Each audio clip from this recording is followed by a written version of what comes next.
Upon reluctantly answering the phone, Kim immediately started speaking rapidly without even waiting for me to greet her. Hello, I told you I'd be late tonight, right? It's not easy when you're unemployed, but have to go out in the morning under the guise of work, huh? Oh yeah, I forgot. It's none of my business anymore, so don't come back to this house. I've even sent your personal belongings to your parents' house out of generosity, so be grateful. With this, I'm completely cutting ties with you. Don't contact me anymore. Understood. Thank you for going out of the way to send the stuff. It's probably going to be tough going forward, but please take care. With those words, I ended the call.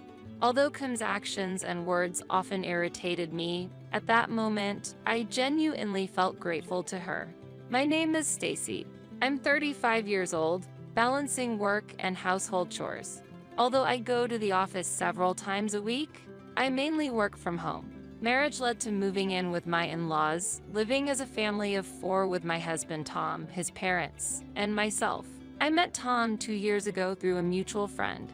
We both liked watching movies, hit it off talking about that, and quickly found common ground. After several dates, a blushing Tom asked me, "Would you consider dating me with marriage in mind?" Without hesitation, I said yes, and that's how our relationship started. Tom is shy and quiet, but kind and sincere, and I find these traits of him very attractive. I never thought I was suited for family life and wasn't particularly interested in marriage, but gradually, I started envisioning a future with Tom. 6 months into our relationship, he proposed and we got engaged. His parents were kind, and our relationship was good. We started living together when we got married, and that wasn't much of an issue for me.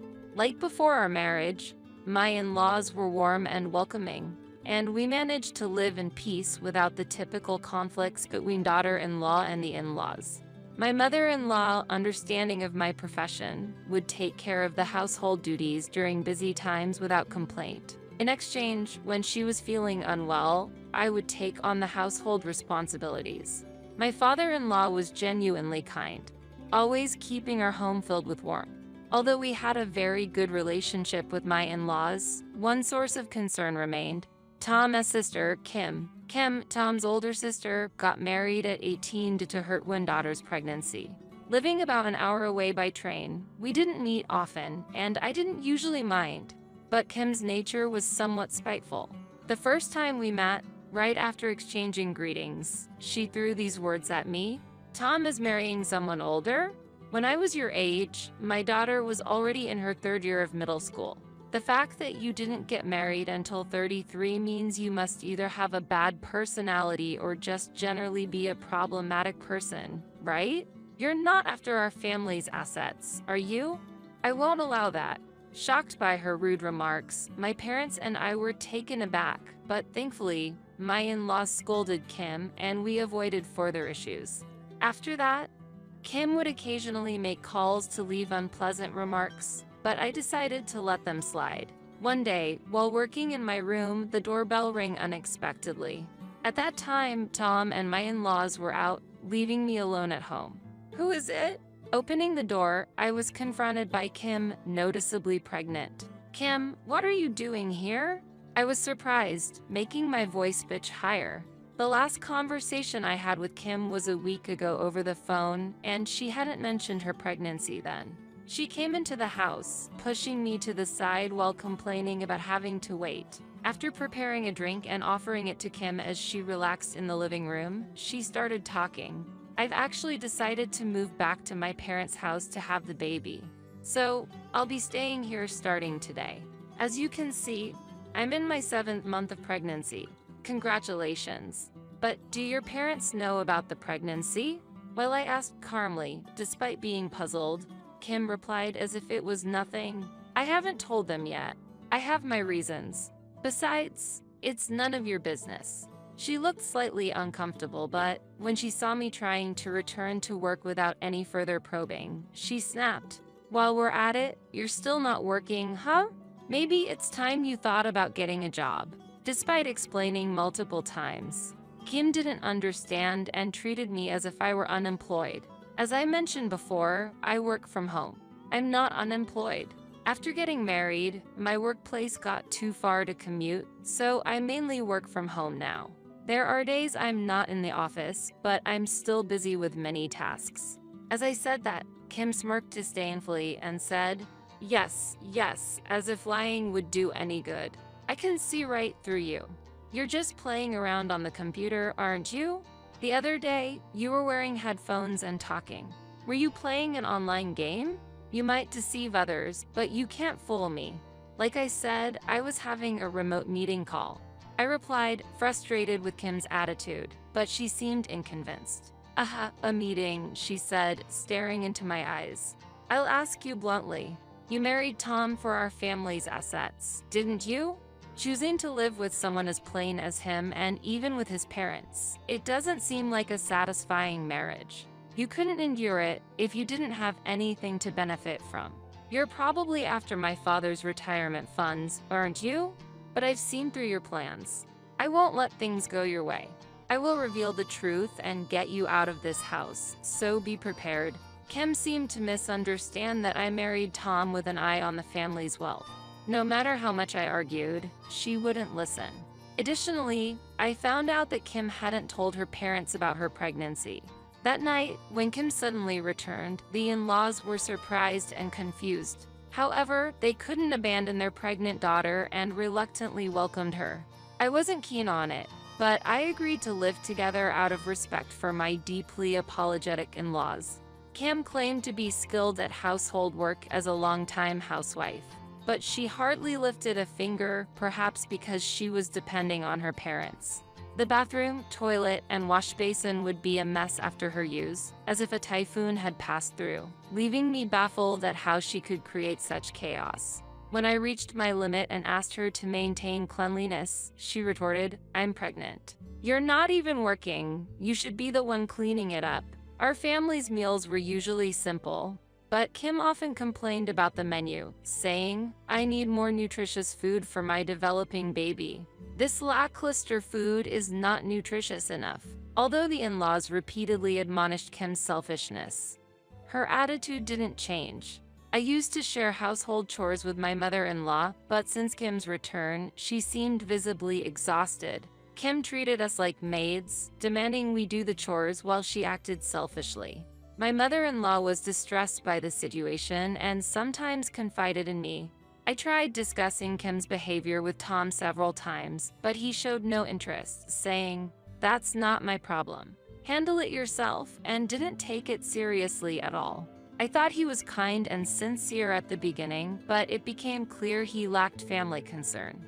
No matter the family's struggles, I couldn't expect his support or care. Dissatisfied with my husband's attitude, I kept telling myself, just a little longer, and endured patiently. 3 weeks after Kim's unexpected arrival, I had been out working since morning. There was a mountain of work that needed to be done, such as attending important meetings, checking on the work status with colleagues, and giving instructions on further tasks. After efficiently completing my morning work, I took a break at a nearby cafe. As I organized my afternoon tasks, my smartphone suddenly rang. It was a call from Kim. Upon reluctantly answering the phone, Kim immediately started speaking rapidly without even waiting for me to greet her. "Hello, I told you I'd be late tonight, right? It's not easy when you're unemployed, but have to go out in the morning under the guise of work, huh? Oh yeah, I forgot. It's none of my business anymore, so don't come back to this house. I've even sent your personal belongings to your parents' house out of generosity, so be grateful. With this, I'm completely cutting ties with you. Don't contact me anymore." "What do you mean by that?" I asked back, and Kim, clearly pleased, said, "While my parents were away on a trip, I took the chance to look through your room. I told you before that I would uncover the truth about you, right? Well, I found something interesting. I found divorce papers hidden in a drawer in your closet. Your section was already filled out, and it looks like the one that filled them out was Tom, mimicking your handwriting. Seems like he also can't stand a bum like you anymore. Interesting, no? Are you surprised? Well, yes. By the way, what did you do with the divorce paper?" I asked calmly, and Kim laughed loudly and replied, Of course, I filled out Tam's part and handed it in for processing. I felt sorry for my brother, and it's problematic if our valuable assets go to an unemployed person like you. Wouldn't Tom be angry about that? I asked, concerned, but Kim didn't seem worried at all. Tom must have sensed that something was fishy about you. He must have wanted to part ways and had prepared the divorce papers. Even if Tom gets angry, it wouldn't matter much. He has always been timid and never talked back to me. Kim did not seem to doubt her beliefs in the slightest. It was easy to imagine her looking down on me with confidence. Now that you are practically a stranger, you won't be able to receive my father's pension. Your scheme failed, sadly. You married someone unattractive and tried to win over our parents, but all your efforts were in vain. Serves you right. With this, I'm completely cutting ties with you. Don't contact me anymore. Understood. Thank you for going out of the way to send the stuff. It's probably going to be tough going forward, but please take care. With those words, I ended the call. Kim's behavior and comments often irritated me, but at that moment, I genuinely felt thankful to her. The next morning, while relaxing at my parents' house, the doorbell suddenly started ringing. As soon as I opened the door, Kim, looking panicked, rushed in. Hurry up, get ready, and come back. I handed in the divorce papers already, but no problem. We can still withdraw the request. Hurry. She was pressing me urgently, but I calmly looked at her and sighed. Wait, don't tell me you have no intention of coming back. Don't be so stubborn. A lot happened yesterday. When I told Tom I had submitted the divorce papers and kicked you out, he became furious and trashed the house. We didn't know that your annual income was $1 million and that Tom was unemployed. It's not our fault. You never told us. In college, I co-founded a company with a friend of mine and became a board member. Combined with executive compensation, stock dividends, and other investment returns, my annual income amounted to approximately $1 million. Initially, Tom had a job, but as soon as he found out about my income, he quit and started going to casinos on a daily basis. Despite his parents' advice, Tom wouldn't listen. If opposed, he'd become so enraged that he'd trash the house, eventually leaving them unable to say anything. I was eager to get a divorce, but considering the in-laws who had taken care of me for years, I couldn't bring myself to leave. I was planning to escape after they had moved to a safer place. It seems like Kim learned about the truth after receiving a call from the in-laws last night. Despite not asking, she continued to give me all the details. My mom called me yesterday to tell me that they used Dad's pension to move to a nursing home, and that their trip was a lie. I can't believe they hid such crucial information from their own daughter. She said, "We left you the house, so from now on, live without relying on others." What am I supposed to do now? I'm pregnant. You are my sister-in-law, so do something about it. Kim lamented with tears in her eyes like some kind of a tragic heroine, but I showed no reaction and replied calmly. Sister-in-law? Who are you to say that? You rummaged through the house, found the divorce papers I had prepared, and filed them out on your own. You even put together my belongings and sent them to my parents. Sure, I appreciate that, but that was also you could sever ties with me, right? As you suggested the other day, I will no longer be involved with you guys. Please let's end this already, once and for all. Kim's eyes widened in shock as she fervently defended her position. I can't imagine living alone with my unemployed brother. Tom will definitely order me to work in your place. I married right after high school and have always been a housewife. Now that I'm pregnant, working is impossible. When I tell him to get a job, he gets angry and lashes out on me. I can't take it anymore. I had to hide in the bathroom until he fell asleep. If you continue to support us financially like you used to, Tom will be satisfied and calm down. You can go through with the divorce. Just continue supporting us. Why did she think I would act according to their convenience? I was completely baffled by the situation. Wanting to end the conversation quickly, I asked her, "By the way, do you know who the father of your child is? You boast about handling household chores easily as a housewife, but in reality, you probably leave everything to your family while you idle away." I've also heard you've been using a dating app, pretending to be much younger, seeking encounters with men, despite having 24-year-old twin daughters. It seems you've even messed around with their friends. How can you do such things at your age? Also, you said you'd move back to your parents' house to have the baby, but what were your plans after giving birth? I heard your husband has initiated divorce. Kim was visibly shaken by my questions. How? How do you know all this? I learned about it from your mother. She said she didn't know what to do anymore. I conveyed my deep disappointment, and Kim became furious, cursing at me.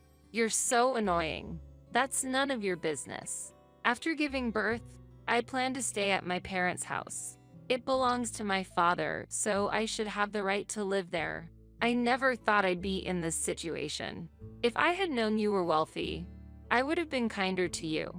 It's your fault for not telling me. You deceived me and made me suffer, so you should pay me $1 million as compensation. With your annual income, you must have plenty of savings, right? Share some with me. If you refuse, I won't let this go. Fed up with Kim's childish behavior, I took out my smartphone and said calmly, "Is that a threat? I'll call the police," prompting Kim to scream and run away. Tom, seemingly uninterested or simply finding the situation too bothersome, has not made any contact since. Locals say he recently started a part-time night job at a nearby store, but being socially awkward, he seems to be struggling.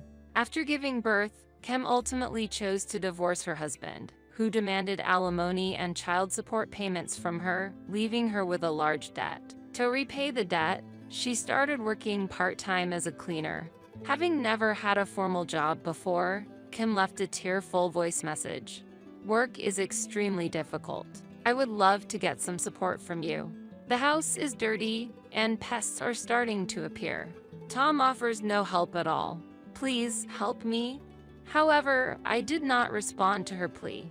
Kim's twin daughters have distanced themselves from her, and her husband took in her newborn on the grounds of the child is innocent. The family is supporting each other to raise the baby together. I've bought an apartment near my company and am focusing on my work. I still keep in touch with my former in-laws and exchange updates over the phone regularly. Having moved to a nursing home, they've made new friends and are enjoying their days, which fills me with genuine happiness when I hear them talk about their lives.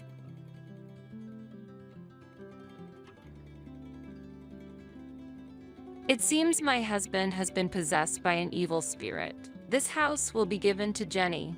If you disagree, let's divorce. To think that the house I bought would be given to our eldest son's spouse. You better leave this house quickly. Ha. My husband sided with his daughter-in-law. I will put the house under my name. A monthly repayment of $1,800 is possible. Ha. My eldest son is also on his wife's side. Well, I'm no longer attached to such a dirty house. Then, as you all say, I will leave this house. You three will suffer from now on. Be on the lookout for what's about to happen. My name is Dorothy, and I am 60 years old. I hold a senior position in a leading company and have a higher status than usual. I live with my husband, Frank, who is 2 years younger than me. Last year, we renovated our house in preparation for the future. Our house was built by my father and has aged and deteriorated over the years. Therefore, we wanted to improve the living conditions to spend the coming years comfortably. However, considering our age, the monthly repayment amount is somewhat high at $1,800. But since I am an executive at a large company, the chances of passing the loan screening are pretty high.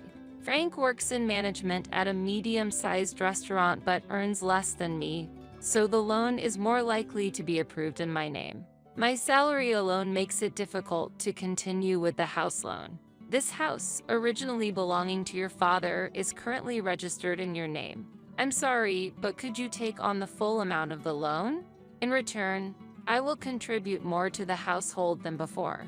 After such a discussion, we decided to renovate. The renovated house has become more comfortable to live in, almost like a different place. It's very pleasing to know that by renovating the house I've lived in since childhood, I can continue to live here for a long time. I never imagined that the day I would leave this house would come. It was sudden. My cell phone vibrated. I'm getting married. My son Steve told me over the phone. Steve is 31 years old and works as a middle manager in a leading company. My eldest son, who has always been an excellent student, devoted to his studies and club activities, has continued to be enthusiastic about his work as an adult. That might be why I have never heard about his romantic relationships. I was very curious about the woman he was considering marrying. I wonder what kind of person she is. If Steve chose her, she must be charming. However, I'm worried that Steve, who has little experience in love, might be taken advantage of by someone with ulterior motives. I was filled with excitement and worry about meeting the woman my son brought home for the first time. Then, the day of the first meeting arrived. A woman with brown hair and a white chiffon dress, exuding purity, came to visit. I'm Jenny, please take good care of me. She was polite and charming, making for a likable first impression. I'm honored to meet you, father and mother. She smiled, showing her sparkling white teeth. If it's her, I can entrust my son with ease. I felt this way, and it seemed Frank shared a similar opinion, showing a smile. She's a wonderful girl. When Frank murmured that, she said, I'm so happy to hear that from you, Dad. I look forward to getting along with you. Gripping Frank's hand tightly and looking back at him. What's happening? Her intimacy surprised me, and I was a bit bewildered. Steve seemed surprised as well.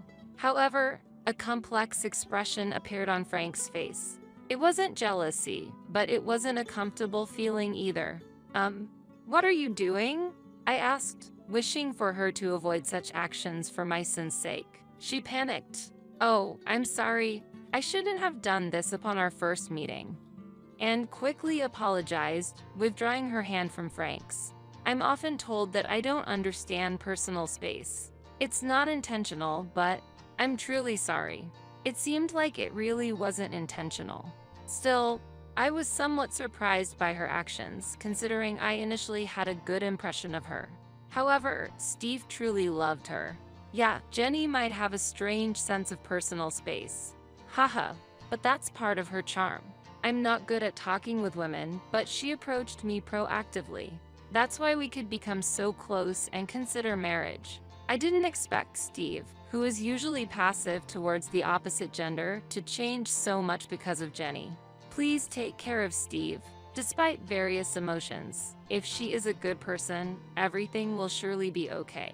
I accepted their engagement. Afterwards, things progressed swiftly, and within a few weeks, they had officially submitted their marriage registration. I wished for the best for their future happiness. One day, half a year after they got married, I'm home. When I returned from work, there were unfamiliar women's shoes at the entrance. Stepping into the living room, I found Jenny. Oh, Mother, welcome back. The table was littered with empty cans and bottles of alcohol. It seemed they were enjoying some drinks. What's this? I wondered about the two of them having a party without Steve. I happened to meet Jenny on my way back from work. We talked about wanting to get closer, so we decided to drink together. But since it was before payday and money was tight, I suggested drinking at home. Why have a party at home?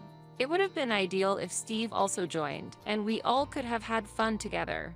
I don't want to intrude on the newlyweds, but it would have been better if we gathered at Steve and Jenny's place. I tilted my head and answered, Indeed, we could have done it at our house, but the beauty of this residence is exceptional, and our place is a bit messy right now.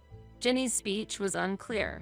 She was slurring her words, clearly quite drunk. Hearing her normally precise speech become lax under the influence of alcohol was unexpected. But what was the reason for enjoying the alcohol just between the two of them? Why didn't you call Steve? I found it unusual for a daughter-in-law to come to her in-law's house to drink, especially during the honeymoon phase. After seeing them together, I started to look for Steve. Steve is currently busy with work and working late into the night. Because of that, I've been feeling very lonely. Jenny said, starting to cry. It's okay, Jenny, you've done nothing wrong. The problem lies with Steve, who leaves you alone despite being newlyweds. Saying this, Frank gently stroked her head. Father, what is this situation?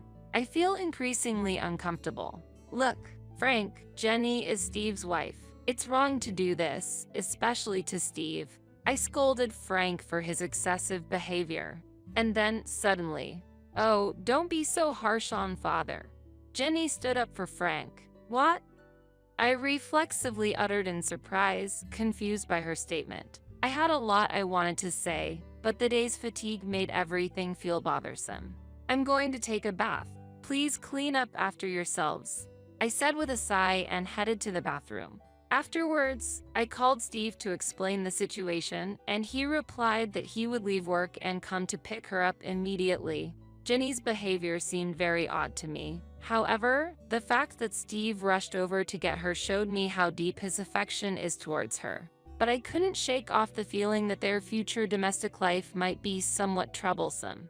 Reluctantly, I decided to give advice about their future life when Steve arrived. While lost in thought in the bathroom, quite some time had passed. Returning to the living room with a somewhat dazed mind from the heat, Steve should have already picked up Jenny, but oddly, despite coming by car, they both seemed to be enjoying alcohol. Steve, you came by car, right? Why are you drinking?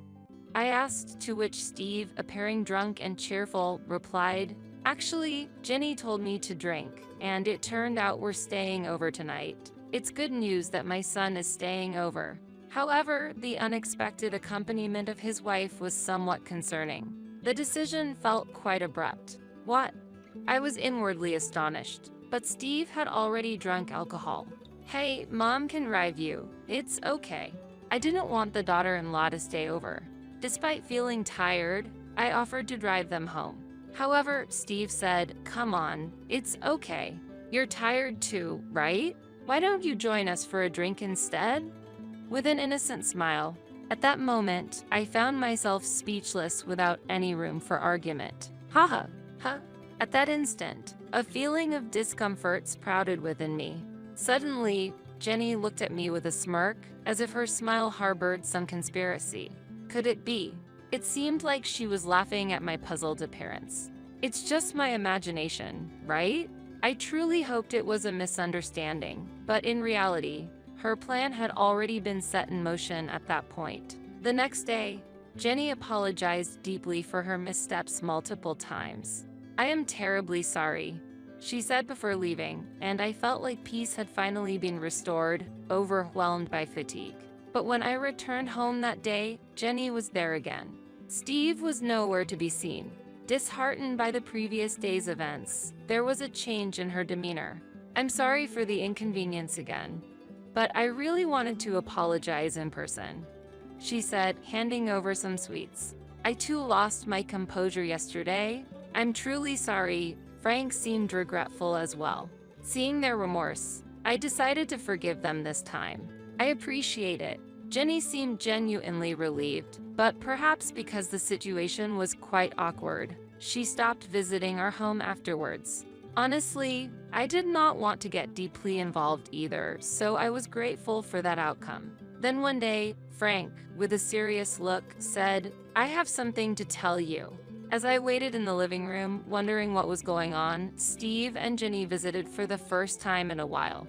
It's been a while, I greeted, but they seemed to ignore my words and passed by as if they hadn't heard me. Perhaps my voice didn't reach them. Suddenly, Frank declared loudly, this house will be given to Jenny. If you disagree, let's divorce. What? I was astonished. The discussion of transferring the house to Jenny came out of nowhere. It was a baffling situation. While I was confused, Jenny said, please leave this place. What does she mean? I'm confused. Wait a minute. What do you mean by transferring the house to Jenny? I asked, to which Frank replied, you've been making Jenny suffer, haven't you? That's unforgivable. She's such a good girl. Making her suffer. There's no such fact. However, Frank refused to listen to my argument. Shut up. I heard it from her. That's why she was crying, saying she couldn't go home. Frank continued angrily, with Jenny shedding tears.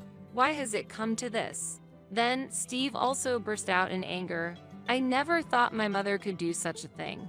You're horrible. The more I denied, the angrier they became, and Jenny's tears didn't stop. That's why we're going to divorce. Leave this house immediately. I plan to continue living here with them.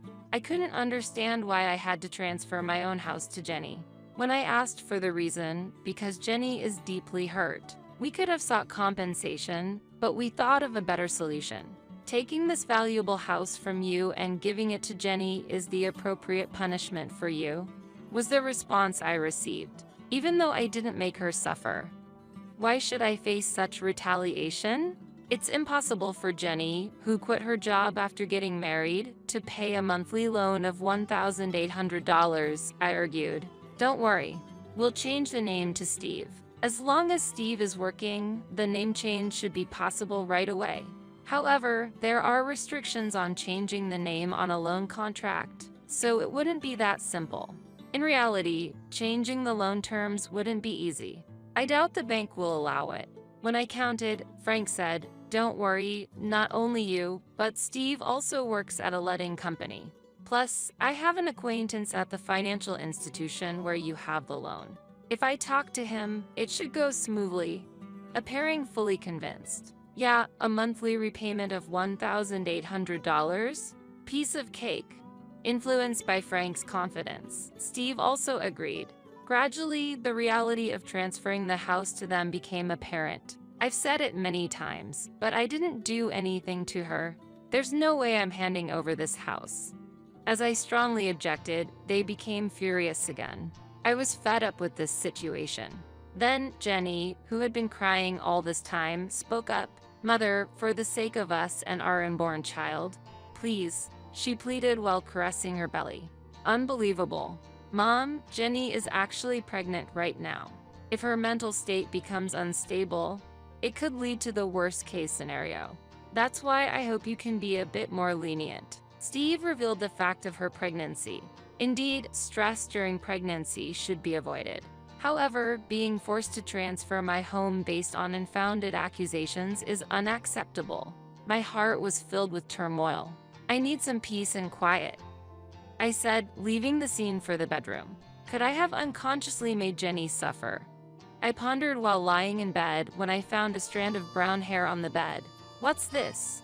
Both Frank and I have black hair, so finding brown hair here is strange. Could it be Frank? My heart was disturbed. After the recent troubles, to find such a shocking discovery was overwhelming. I was getting confused. What's in the world? I cried myself to sleep. Waking up late at night, I was headed to the living room when I heard voices inside. Apparently, Steve and Jenny hadn't gone home yet. I wished I could have joined the evening drink. Someone said, "But Jenny, you're pregnant. You need to refrain," was the response. Hearing Frank and Jenny conversing joyfully, it felt like there was no space for me. My heart was heavy due to Jenny's inexplicable complaints. Standing frozen outside the living room, suddenly, an intimate sound reached my ears. "Ah, Jenny, I love you." Frank's voice. "Stop it, Frank. If Steve and Mother find out," Jenny replied. Shocked, I was disturbed by what Frank and Jenny were doing. What on earth is happening? Don't worry. Steve is completely drunk, and Dorothy has been cooped up in her room all this time. She must be asleep by now. Haha, they were discussing. Haha, maybe she's angry and hiding under the bed? How funny. Haha, they laughed together. The brown hair I found was probably Jenny's. This is very unpleasant. What were they doing on my bed where I slept? I felt sick. They intend to push me out and secretly enjoy themselves with Jenny. My house being used inappropriately like this. Fine. I'll leave this uncomfortable house behind. However, I won't forget this, I thought to myself. The next day, I appeared in front of the three as if nothing had happened. In reality, I couldn't sleep in that bed anymore, too shocked to even close my eyes. "So, you've finally decided to transfer the house?" They smiled all at once when I said, "I've decided to transfer the house." Great. Let's go for the name change procedures. I'll easily pass the loan screening. Steve was excited. He knows nothing. Although it saddened me at the moment, I had no intention of revealing the truth to my son. He wouldn't listen to his mother since he was under his wife's thumb. At least not yet. Afterwards, Busy days of divorce proceedings and name changes followed. The name change process wasn't easy, but it was eventually completed. "This house is no longer yours. Haha," Frank taunted. "Hurry up and leave, old hag." "Haha," Jenny whispered in my ear. I felt nothing but anger. They were the ones who were supposed to leave. I intended to make them, but not before getting back at them. Letting go of the home I had lived in since I was born was painful. Yet, I could no longer feel attached to a place associated with infidelity. I planned to use this abnormal situation to create turmoil between them. "Wait and see when the time comes." A month after I left the house. "I'm ready," is what I said, and headed to my former home. As I pressed the doorbell, Frank responded irritably, "What do you want, stranger?" Despite it being our first encounter in a long time. "I have something to discuss. Won't you let me in?" I answered firmly. "Why should I let you into the house?" Frank stubbornly refused my entry. "I have something very important to discuss, especially to Jenny." "An important matter concerning Jenny?" Frank's response shifted. Mentioning her name, they readily invited me inside. Using her name was the last thing I wanted. However, it was clear that Frank was heavily influenced by her, so I leveraged that. "You're a stranger now." Stranger. Even though legally we're strangers after the divorce, that term felt too heartless. I was infuriated by Frank's reaction. "Why are you here now?" They became more guarded. "I want you to see this," I said, displaying some photographs. "What is this?" Their surprised voices filled the room. The photos were of Frank and her on a date, captured by a detective I hired to follow them after our divorce, recording their moments together. "Wait, what? This is..." Steve was unsettled. "So what? We're just daughter-in-law and father-in-law with a good relationship. Nothing more, right? Why would you take such meaningless photos?" "What do you want?" They insisted they were just close. "Really? Then what about this?" I pulled out my smartphone and played a certain audio. "I've always liked Jenny. Keep your voice down, or Steve and my mother-in-law will hear." Their voices and inappropriate sounds were recorded. "What's this?" On the day I discovered their relationship, I had secretly recorded their conversation. "You're just misunderstanding." Frank desperately tried to explain. "Misunderstanding? This is clearly a problem." Steve erupted in anger. Jenny just looked down. I pressed further. "Let me ask you, whose child is in your belly, really?" Steve's complexion changed. "Could it be Dad's?" He was lost for words. "That's impossible. He always comes." "Oh," she inadvertently confessed. "You admitted it. You just said it." Their argument intensified and Frank and Steve got into a scuffle. Ouch! Jenny seemed to be in pain, which made them stop fighting. I seized the moment. "Haven't I always said I didn't make Jenny suffer? Did you lie to get rid of me, to convince Steve?" Steve was shocked. "No, I'm the worst. Why didn't I believe my mom?" He blamed himself for being swayed by Jenny and doubting his mother. "It's so clear now. We should talk about this." Steve raised his voice at them. Initially silent, "With all this evidence, are you considering a lawsuit?" Apparently, Jenny initially had genuine feelings for Steve. But upon visiting our newly renovated beautiful home before their marriage, she began to desire it. My family home was a bit run down, and I aspired for such a beautiful house. The interior was also quite lovely. She tearfully explained. Wanting the house, she decided to get closer to Frank, using opportunities when he returned from work to drink without Steve.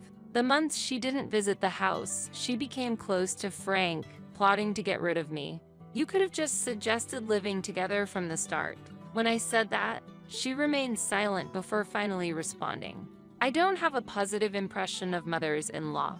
My own mother and grandmother were always fighting, and my grandmother constantly bullied my mother. So, I wanted to avoid living with my mother-in-law. Getting rid of you was the only solution to live comfortably in a beautiful house. If she had such an image of a mother-in-law, she wouldn't want to live together. But to go as far as taking my husband." However, how did Frank perceive this situation? I knew I was being used, but I fell for her the moment we exchanged greetings, shook hands, and she smiled at me. Despite knowing he was being used, Frank fell in love and decided to abandon me to keep her by his side. You guys are really unforgivable, Steve said as both of them looked down, tears streaming down their faces. Steve decided to get a divorce. DNA tests on the newborn confirmed Frank as the father. I won't be paying child support, he declared, demanding alimony from them. I made a similar choice. I never thought I'd be demanding alimony from my own father. I gently patted Steve's head as he sobbed. Our lives were thrown into chaos because of a foolish woman's actions. However, the life that got thrown into chaos the most was her own, which she would regret forever. My prediction was spot on. 2 years later, she chose to continue living with Frank in a de facto marital relationship, claiming it was for the child's sake. And to work and raise her child, she had to leave her newborn at daycare. Today, Grandpa, Dad came to pick you up, huh? She seemed to attract attention from other mothers at the daycare. While the children played well together, she felt lonely not being able to make any mom friends. Additionally, when she explained her divorce and relationship with Frank to her parents, they got furious, directing their anger at Frank too. Now, she is estranged from them. This was all the result of her own choices. Meanwhile, Steve lives alone in that house. I wanted to sell it, but that would be too cruel to Mom. After all, this is the house where Mom has lived all her life. I couldn't sell a house filled with such memories. He felt disgusted by the house and considered selling it but couldn't due to guilt, possibly influenced by my repeated expressions of discomfort towards the house.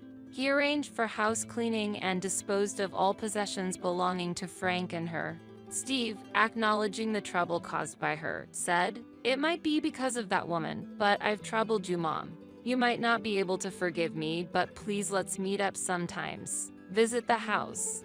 And let me be a good son to you from now on." And gave me trip tickets. Steve has shown deep remorse.